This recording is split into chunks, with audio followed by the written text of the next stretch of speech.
Good. Hey guys, this is Stu Fleishman. We're at Soundgarden Hall with Markus Schulz. Markus, thank you so much for joining us and welcome to Philadelphia. First, I've heard with the Scream tour that you're doing now, part of the reason that you chose to do a bus tour was to do a lighting, to do up the visual effects. Can you talk a little bit about that?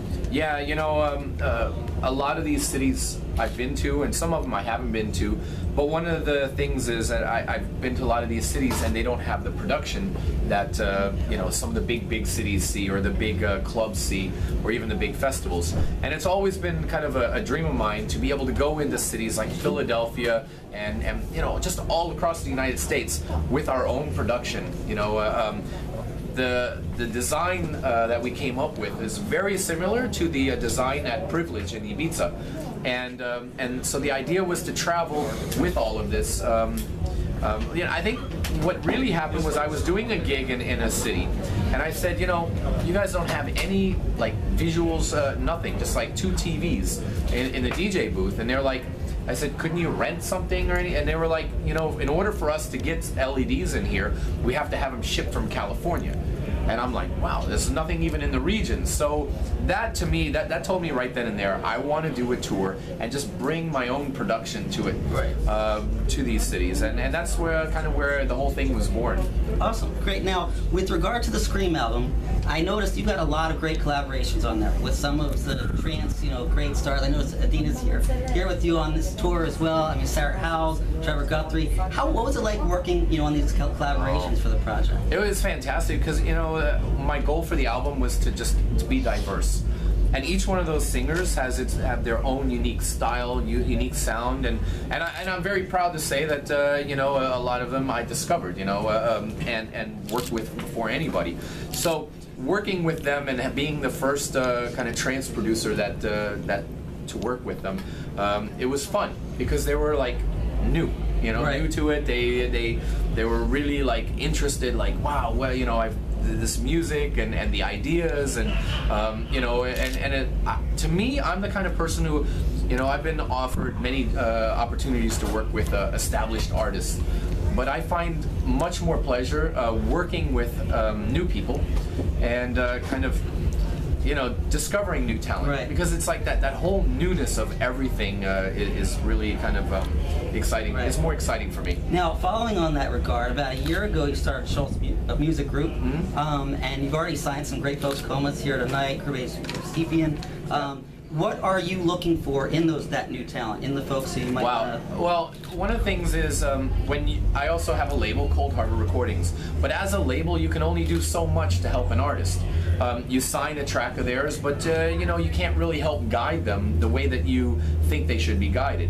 So the whole idea of SMG was to bring on some talented young guys and girls who you know, with my connections and with my vision, kind of just help them on their path, because I've achieved more than I could ever have dreamed of in my life, and I really want to, you know, help other people achieve that same thing. So having a management group like that kind of gives me more opportunity to guide somebody else's career, put them in the right situations. Awesome. Definitely a lot more than a record label could do. Okay. Now, before the Scream album, you'd worked using your Dakota ALS quite a bit. Can you talk about what the different sound you go for if you're sitting down to do a Markus Schulz compilation or track versus doing something under the Dakota? Well, what I try and do with the Markus Schulz albums is just be diverse. You know, when I look back at my career, you know, 20, 30 years from now, I'm going to look back at the Markus Schulz albums, and I want them to be, I want to be proud of them. You know, the Dakota projects are for me more like tracks that fuel my DJ sets. You know, I get inspired, just make like a dark track or something a little more driving, and it's like, let's make the track, and here it is, this is a Dakota track. So I think that's the big difference. You know, just the Markus Schulz stuff, it's like collaborations and working with singers, and the Dakota stuff is just like fuel for my DJ sets. Okay, cool. Now, getting into the global DJ broadcast, you know, you've been running this for a long time now, and I'm sure as time has progressed, you just see a greater influx of promos. What's it like each week going through such a vast amount of new tracks and trying to figure out what you're gonna... It's not easy, and you know, it's just dedication. You know, it's like, how do you find a needle in a haystack? There's no way to do it but just jump in and start digging around, you know. Same thing with the promos. There's no real way to, you know, you can't just look at a title and say, oh, this looks good.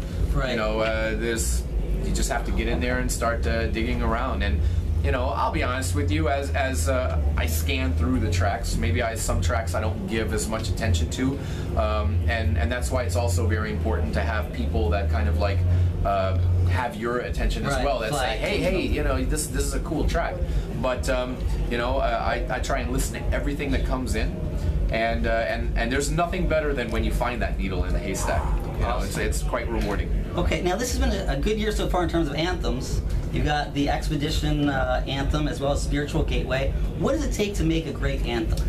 Well, I think, in my opinion, when I make an anthem, I wanted to tell the story of the entire night in one song. So you've got your, you know, you got the drive, you've got the euphoric moments, you've got the build-up, you've got the release. You know, and it has to have this moment that people will remember. So then it's very important to have a riff that people just going to be like, they will remember when they hear that riff. It will take them right back to that moment when they were in the arena and they heard it with all of the production and, you know, pyro and everything. And that's the other thing. It's got to be a little bit dramatic because at these events, you know, you got to give the production kind of some trigger points. Sure. Okay. Now, obviously, we've got to talk a little bit about New World Punks. I mean, we can't not talk about that. I was fortunate to be at MSG to see you guys, and I have to admit, I've heard some back-to-back sets from you guys and Loops and Things and some of your other collaborations, but I haven't heard anything like that night. I know Romper, I think you guys opened with that. Yeah. Just a different sound that seems to blend your style so uniquely. What's that process like for you guys? Well, Ferry and I we're just fans of music, and I think that's how this whole project came about. You know, we were hanging out at a barbecue in Ibiza, and we just started talking about music and just kind of started vibing together, and it was like, hey, we should get together in the studio. And then when we got together in the studio, we did Loops and Things, and we were just dancing around the studio. You know, there was just, it brought us back to what we got into this scene for in the first place, and that's for the love of music and just having fun. So I think the whole project, through the music, you know, that's what we want to kind of put out there, is like fun. You know, it's fun music. It makes you feel good. I mean, it's like when I hear the riff from Romper come in, yeah, especially at Madison Square Garden, I was like, that was awesome. It can't get any better than this, you know. And so I think that's what it's all about. It's like sometimes, you know, listen, I'm a huge trance fan. I will never leave trance, but sometimes trance gets a little bit too snobby or a little bit too, you know, serious. And so it's like, you know, I miss the days when we just had fun. Right. And I think that's what Ferry and I are trying to bring back, is just the fun. Maybe bring a little bit more sex, drugs, and rock and roll to trance. Well said. Well said. Now, do you have plans to release more tracks? Yeah. We'll do some more tracks. We've had the question about an album, but you know, Ferry's done many albums. I've done many albums, and we know the stress that goes into making albums, and I don't think we're ready for that yet. We just want to continue just having fun, making tracks. Cool. Now, talking a little bit, you know, you mentioned about the trance and some of like the snobs in terms of the styles. You also have so many subgenres coming out in terms of EDM in general. Now, obviously, a couple years back it was the dubstep genre and trap and all these different styles. What do you think that diversity brings in terms of trance into the? I love it because you know, for a while there, just EDM got a little tired. And just all these new different sounds, new producers, just made everything exciting again. And I welcome that. You know, I'm the type of person who's always looking for something new and innovative. And even though dubstep is not my thing, you know, the first time I heard some of these dubstep tracks, I was like, my God, this is outrageous, you know. And it's like, it's not my thing. I would never play it, but I can appreciate it. Right. And I think that's you know, so everything about EDM is to me is really exciting right now. Okay. Now, it seems like there's so much camaraderie within the trance scene. I mean, not like a minute seems to go by without on Twitter, you know, DJing talking back and forth, sending productions back and forth. But it seems like also in this world, you know, there are like the IDMA awards and these competitions. How do you balance in terms of, you know, you want to get accolades, but you also are... No, you can't do this looking for accolades. You have to do this from the heart. And I think that the one thing that trans fans are really good at is they can see through when it's marketing and when it's real.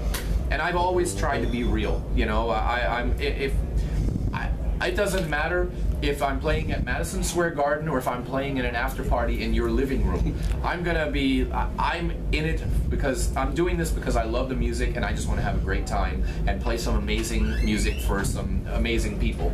And yeah, that's like I said, I think that you just have to be real. Okay, fair enough. Now, last question. Obviously, we're getting into spring, summer, a lot of festivals, a lot going on. What are your personal plans in terms of how you're going to balance it all over the course of summer? What you got? Ibiza season's coming up, so that's kind of like the focal point. And then all the European festivals. So I think I go back to Europe in the summer and just start trailblazing through Europe. That's the plan again for the summer. Awesome. Well, Markus Schulz, thank you very much for your time. Really appreciate it. Again, Stu Fleishman here with Markus Schulz at Soundgarden Hall. Take care, guys. Thanks a lot, man.